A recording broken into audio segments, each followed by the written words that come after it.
Umukenyezi aroranye yamana ijambo ry'Imana muriwe rimumurikira. Erega iyo tutagira ijambo ritumurikira turatsitara. Nihajye usanga twavuze ibitari ivyo, nihajye usanga twakoze ivyo tutari dukwiye gukora. Kubera iki? Kubera atatara ririko riratumurikira, tugendera mu mwiza. No kuvuga umuntu agenda atagira ijambo muriwe agendera mu mwiza. Reka tugire ijambo rigwiriye muri twebwe.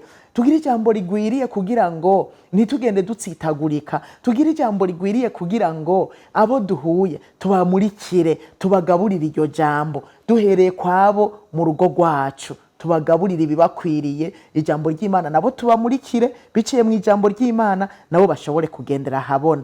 Hari ibindi byinshi akora uyu mukenyezi aroranye, arajisha, akarondera ivyawo mu rugo bifuka mu gihe c'imbeho, akarondera ivyo bisasira, akarondera ivyo biyorosa. Uyu mugore araryoshe cyane, n'umugore akora ibikorwa byinshi. Uyu rero niwe twokwita amaboko igihumbi, abarundi bakunda kuvuga ngo maboko igihumbi. Niwe twokwita amaboko igihumbi kuko murumva ibikorwa akora ko ari byinshi cyane. Ariko kandi uyu mugore atera iteka umugabo wiwe, aramutera iteka. Birakwiye ko bakenyezi mutera iteka abatware banyu. Agiye ahantu mu rubanza bakavuga bati ni wiyicarire urafise umukenyezi nyamukenyezi. Mbega niko biri canke umutware waja mu rubanza abantu bakajyana inzara ngo n'umugabo wa wundi, kubera baje babonye yambaye impuzu zitagoroye, kumbure yambaye impuzu zitapanze zitajanye, bakavuga uyu muntu ntiyagironse umurabira.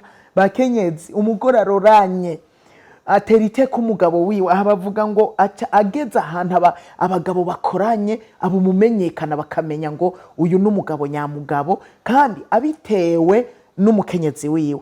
Mbere abafaransa baraciye umugani baravuga ngo derrière un grand homme il y a une grande femme. Bisigura ngo inyuma y'umugabo akomeye haba hari umugore akomeye. Nico gituma umugabo aserutse babona yuko ari ukomeye, babona yuko ari udasanzwe, kubera umugore wiwe akomeye, maboko igihumbi, amugirira neza atamugirira nabi, arondera ibisahiriza urugo umugabo ntashavuzwe nuko abona azana ari wenyene, baguma bamusaba ari wenyene.